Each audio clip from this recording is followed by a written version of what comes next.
In the Fox 7 Care Force, we are looking at veteran entrepreneurship.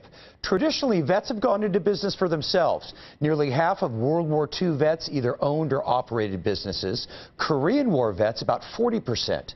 And while those numbers have dropped off since 9/11, there are still over 200,000 businesses in Texas owned by veterans. One of them is owned by Austin Talley, an Army veteran, entrepreneur, consultant, and mentor to aspiring vet entrepreneurs. Thanks for being here. Thank you, Mike. I appreciate it. Why do so many veterans start their own businesses? It's everything that we learn in active duty that's just ingrained to us. It translates quite well to the entrepreneurial world. They're field manuals, and you either have to learn the bullet points or know in great detail what is in those field manuals, because that's what makes you successful in combat. So it makes you successful in entrepreneurship as well.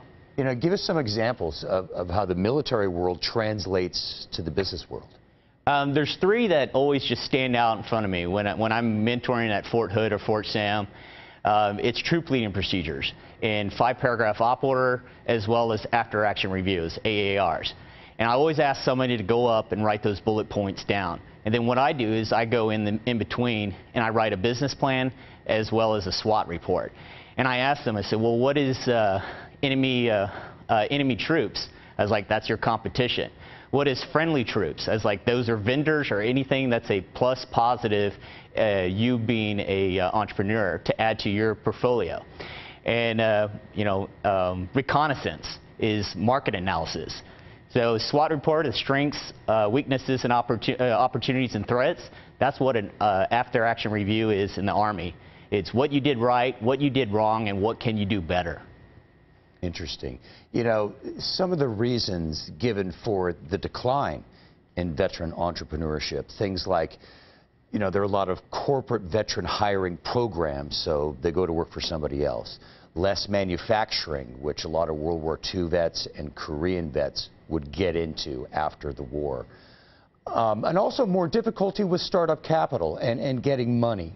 You know, what is your take on this phenomenon of fewer veteran entrepreneurs?